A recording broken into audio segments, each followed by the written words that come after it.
Aunque estamos hechos de la misma química y de las mismas reacciones fisiológicas, somos muy diferentes del resto de animales. Michael Gazzaniga. Antes de aceptar que todos los seres vivos venimos del mismo antepasado común, el ser humano se creía único entre las criaturas del planeta, alentado sobre todo por la influencia de dogmas y religiones. Y hoy, cuando parecía ya acabada la época de creerse el centro del mundo, varios científicos, con nuevos datos sobre nuestro cerebro y sobre nuestro comportamiento, aseguran que los humanos son definitivamente especiales y únicos. Michael Gazzaniga, abanderado de estas ideas, nos hace un recorrido esta semana en redes por las diferencias más llamativas con el resto de animales.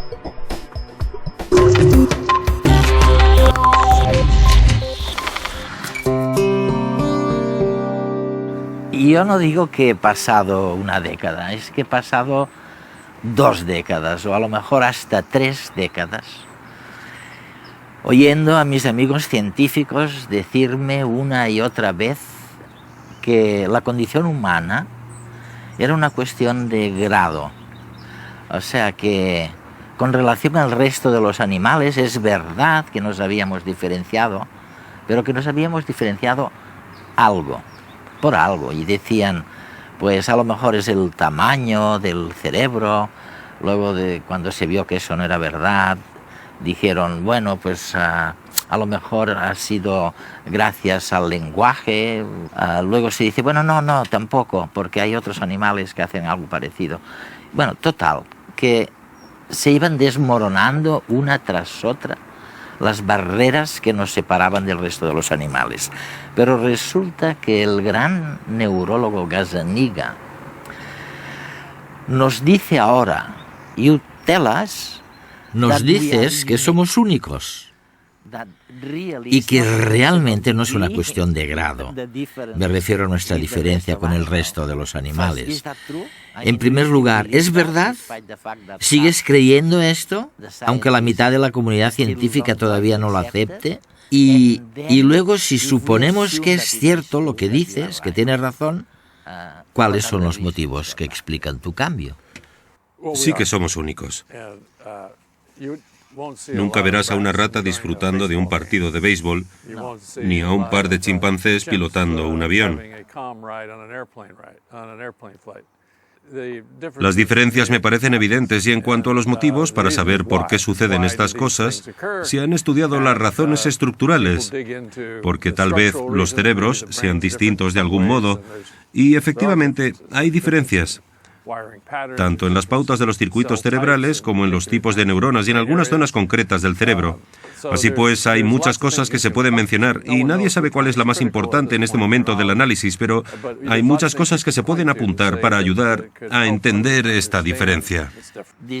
Abundando en esa diferencia, ¿y qué hay de la primera cosa que dijeron los científicos? Es decir, el tamaño del cerebro. Al parecer tenemos un cerebro mucho más grande en relación con nuestro peso. Sí. Mucho más grande que el resto. ¿Qué hay de eso? ¿Sigue siendo un argumento válido o podemos desecharlo, abandonarlo? En mi opinión, el tamaño del cerebro humano es un argumento limitado, porque sabemos, gracias a estudios en los que he participado, estudios del cerebro, que podemos estudiar un cerebro humano de tamaño completo, de unos 1.350 gramos, y desconectar los 2 hemisferios para que no se comuniquen entre sí. ¿Has trabajado en este tema concreto? Sí, le he consagrado la mayor parte de mi vida. Pues bien, si hacemos lo anterior y analizamos lo inteligente que es el hemisferio desconectado, que ahora ya no puede recurrir a otro hemisferio completo para solucionar problemas, Resulta que no hay cambios, apenas hay cambios significativos en la capacidad de un hemisferio para resolver un problema que está en su dominio resolver, por lo que uno empieza a pensar que el tamaño cerebral no es la clave. La clave tiene que estar en el circuito, en las diferentes interconexiones, en la organización de los circuitos dentro de un hemisferio y dentro del cerebro. Eso es lo fundamental, y no solamente el peso del cerebro. Sin duda, el tamaño importa, aunque como todos sabemos, no es mejor por ser más grande, sino por cómo se usa. El cerebro del hombre es más grande que el de un mono, pero el del elefante es 5 veces mayor. Aunque si lo ponemos en relación con el volumen de su cuerpo, el del elefante supone un 0,1% del total, mientras que el del hombre resulta ser un 2%.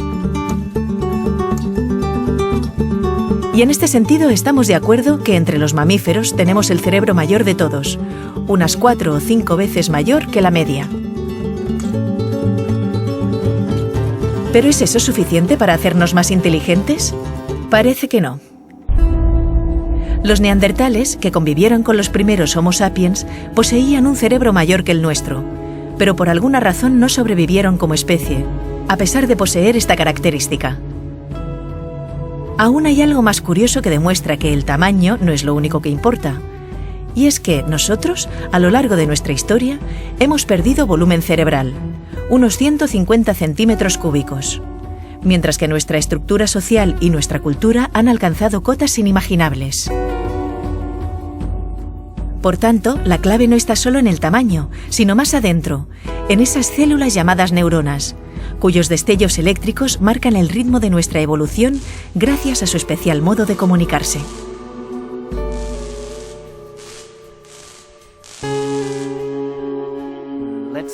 Pasemos a otro argumento que se ha utilizado también. Y es que no solamente nosotros podemos hablar y comunicarnos, porque los animales también tienen una especie de lenguaje. ¿Qué crees? ¿Ya no podemos utilizar el lenguaje como un rasgo que nos diferencia del resto realmente? Los animales tienen habilidades comunicativas que se conocen bien y se han estudiado. Tienen maneras de advertir a otros animales de un grupo social sobre qué hay que hacer en determinada circunstancia. Pero la complejidad del lenguaje humano no tiene parangón, ni siquiera entre los chimpancés. Nuestra capacidad de habla completa, que implica la posibilidad de subordinar frases y utilizar metáforas, no se asemeja a nada existente en el mundo animal. Sin embargo, no creo que sea el rasgo que nos diferencie.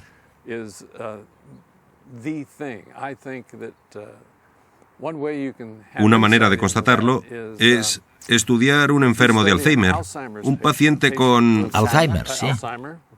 Sí, con demencia.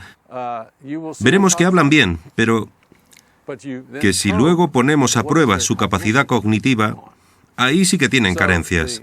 Por tanto, los sistemas cerebrales que permiten una cognición fácil y fluida, y que todos los humanos tenemos, parecen tener lugar en otros sistemas independientes del lenguaje.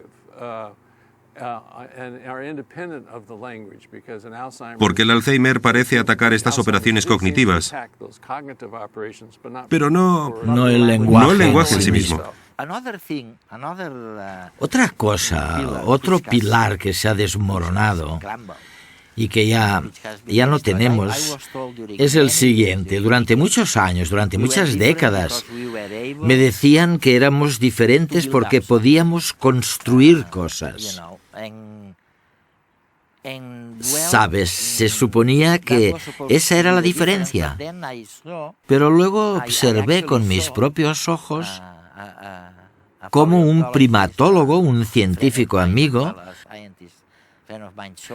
me mostraba que los chimpancés pueden utilizar una especie de zapatos o zapatillas y un paraguas para protegerse de la lluvia. Y me dijo, ¿lo ves? Ellos también pueden construir herramientas. Siempre podemos encontrar ejemplos en los que un animal que es capaz de hacer algo o de usar una herramienta. Y luego nosotros, al mirarlo, generalizamos. Claro, eso significa que utilizan herramientas para todo. El chimpancé puede cascar una nuez, eso lo sabemos. Se ha estudiado y se ha observado.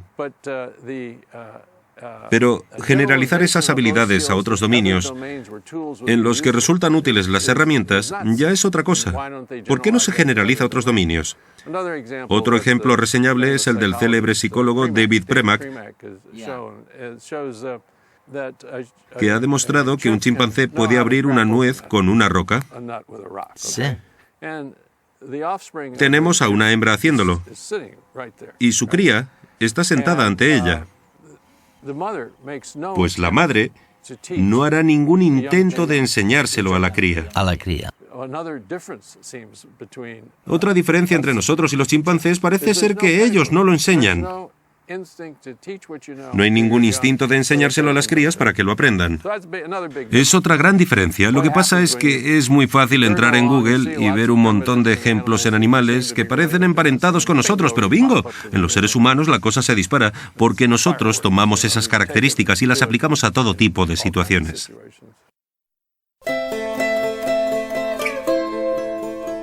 ¿Somos sencillamente como cualquier otro animal o hay algo que nos eleve por encima de esa condición? Gazzaniga nos dice que somos únicos. No es que dude que vengamos todos del mismo antepasado común, sino que en nosotros ha sucedido algo único que nos sitúa lejos del resto de las criaturas vivas. Y lo que ha sucedido ha ocurrido dentro de nuestro cerebro. El funcionamiento de nuestro cerebro, el tipo de neuronas que lo constituyen, la forma en que se encuentran ordenadas y cómo se conectan las unas a las otras es sencillamente algo que nos dota de unas cualidades sin igual a la hora de manejarnos en el mundo, de comunicarnos, de crear lazos sociales. Lo cierto es que vemos el mundo conforme a nuestra medida. Somos nosotros los que imaginamos, extendiendo nuestra emoción e inteligencia al resto de los animales hasta verla en ellos. Puede que todo se limite al eterno dilema de los que buscan ver las semejanzas entre todas las criaturas vivas y los que se fijan en las diferencias, en aquello que nos hace únicos. Podemos compartir muchas conexiones con el mundo biológico, pero somos una pieza única, un instrumento raro y afinado, de delicado sonido y que requiere de una habilidad especial para ser tocado. ¿Pensáis que podemos vivir con ello, siendo especiales y al mismo tiempo respetando al resto de criaturas vivas? Esperemos que sí.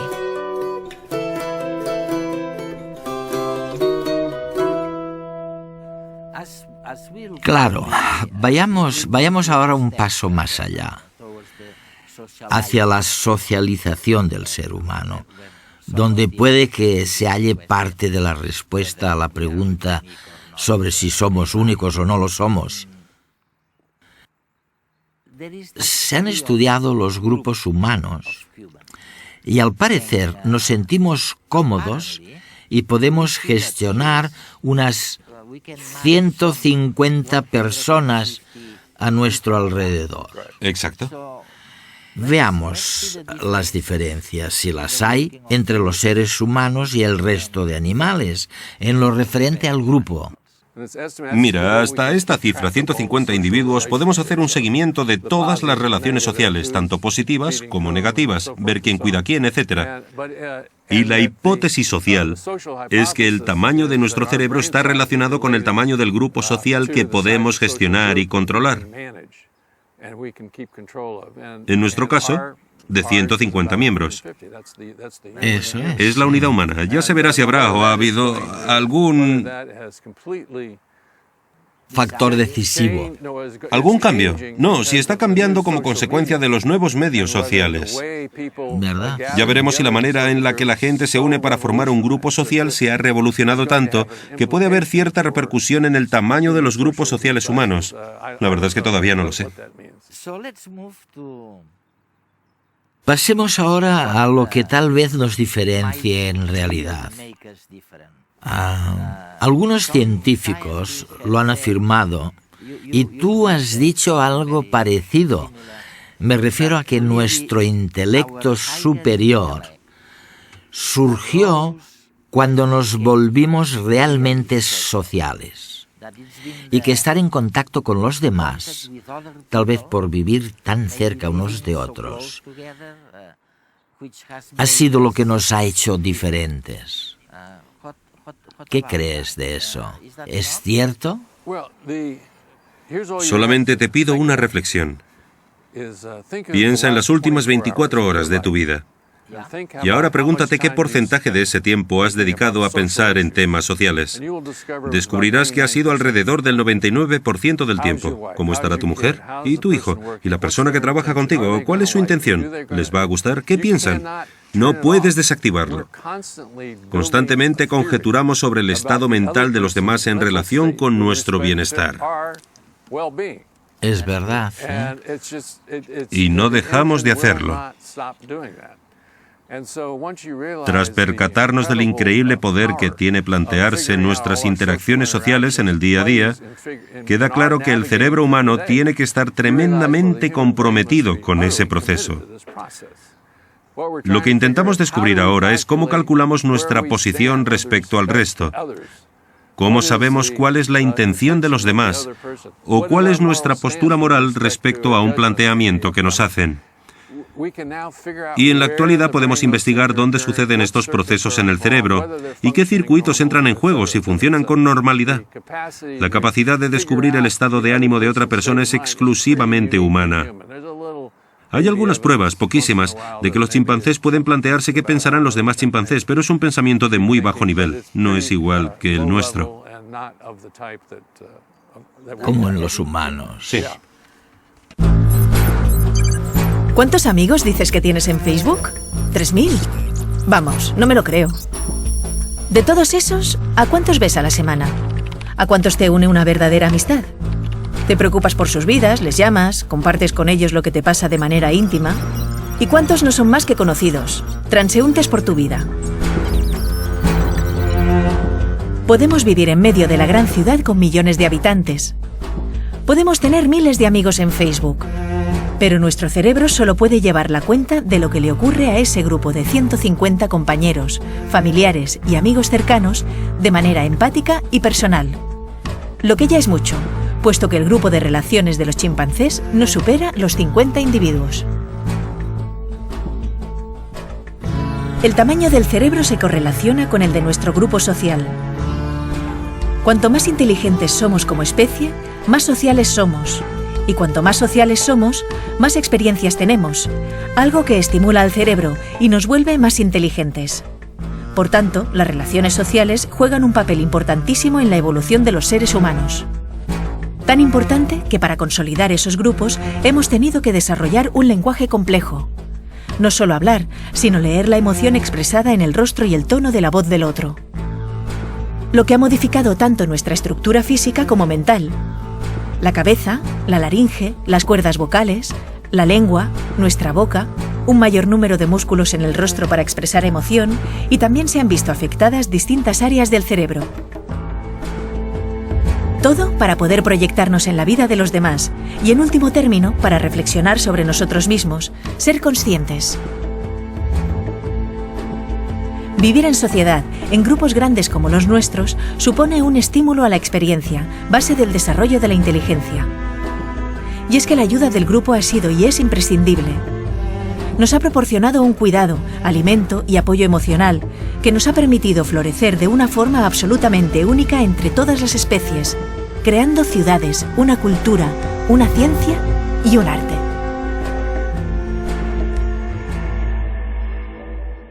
Otro argumento que he escuchado, incluso mucho antes de que tú explicaras tan bien por qué somos únicos, es que los humanos somos los únicos seres artísticos, que el resto de los animales no tiene el arte como nosotros, no lo siente. ¿Es verdad eso? Porque a veces parecería que no. Me viene a la cabeza ahora un pájaro, no recuerdo cuál, creo que era en Australia o Nueva Zelanda. Era un pájaro que construía una especie de alfombra con flores, una alfombra preciosísima para recibir a su pareja, me parece recordar. y podría pensarse que tiene cierto sentido artístico. ¿Qué piensas? Tal vez a nosotros nos parezca artístico, pero dudo mucho que se lo parezca al pájaro. Nosotros tenemos una avidez increíble por el arte. Nos atrae mucho, ya sea una historia narrativa, una historia de ficción, un cuadro o lo que sea. En cierto modo, es como si nos preparara para lo desconocido. ¿Por qué nos gusta tanto la ficción? ¿Por qué nos atrae tanto lo ficcional? En parte, si sucede así es porque nos prepara para lo inesperado. Nos permite haber practicado mentalmente la manera de afrontar una situación nueva mediante la ficción. Como los sueños. Sí, como los sueños. Es una de las grandes maravillas y explica el porqué de nuestra atracción por el arte. Otro motivo es que el arte nos brinda una capacidad metafórica fabulosa, porque constantemente nos ponemos a pensar en algo siguiendo la vía lógica y nos quedamos atascados sin saber hacia dónde tirar. Y de repente se abre otra posibilidad argumental. Exacto, sí. Una metáfora. Y la adoptamos y aplicamos a aquello que nos ha dejado totalmente paralizados. Y nos percatamos de que se puede analizar de un modo distinto desde otro ángulo. Por consiguiente, ambas cosas se ayudan mutuamente. Y no me sorprende en absoluto que tengamos una maquinaria cognitiva tremenda, la maquinaria social, pero también el deseo de acercarnos a cosas que en realidad son una ficción. Eso sí, una ficción que nos ayuda no solamente para el futuro, sino también para abordar nuestra vida cognitiva actual. Analicemos ahora otra cosa sobre la que me consta que sabes muchísimo. Me refiero al futuro. ¿Hacia dónde nos dirigimos?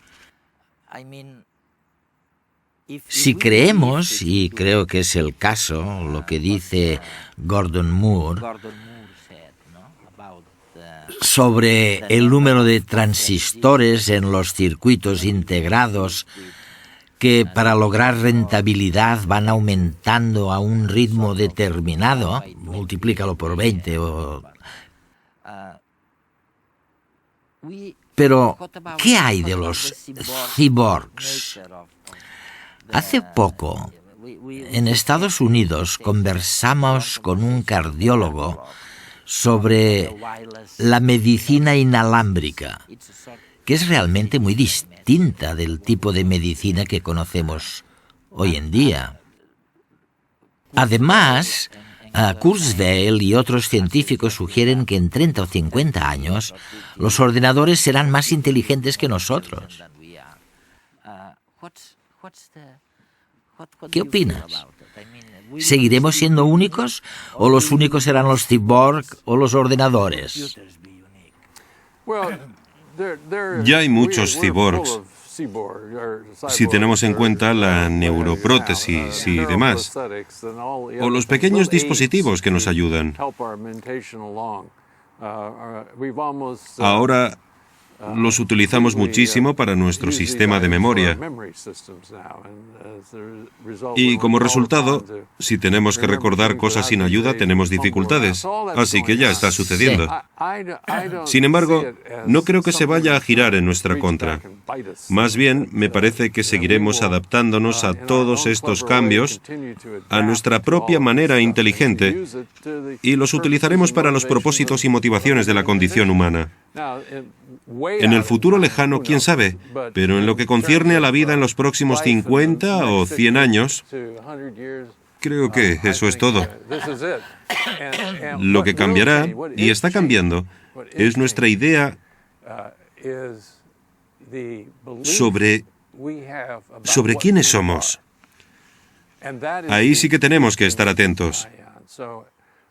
Organizamos nuestra sociedad en función de lo que creemos, que es el ser humano. Sí. Y a medida que eso cambie, con nuevas exigencias y varios tipos de ética, con una nueva constatación de que quizá eso es todo, que vivimos en un mundo secular y somos productos de la evolución, A medida que estas ideas vayan cuajando, no en las generaciones mayores, porque ellos están tan aferrados a sus convicciones que pueden rechazar los nuevos descubrimientos e ignorarlos. Pero la generación que viene sí que es plenamente consciente de todo y se siente cómoda con ideas que a tus padres y a los míos les habrían horrorizado. A medida que todo esto vaya pasando, veremos que será necesario empezar a apreciar nuevas cosas sobre la condición humana y convencerse de que eso es lo que hace que la vida merezca la pena. La noción de que estamos aquí simplemente como preámbulo de otra vida desaparecerá. Eso sí que se acabará en los próximos 100 años. Y con esto no quiero decir que no pueda haber respuestas espirituales o cosas parecidas a la religión que ayuden a las personas en tiempos difíciles. Ayuda a la felicidad. Ayuda, está bien. No tengo ningún problema con eso. Sin embargo, si observamos a los jóvenes, veremos cómo van cambiando por la acumulación de conocimiento humano. Creo que es un proceso sutil pero continuo. Así que... O sea que hay que estar atentos. Sí, hay que observarlo.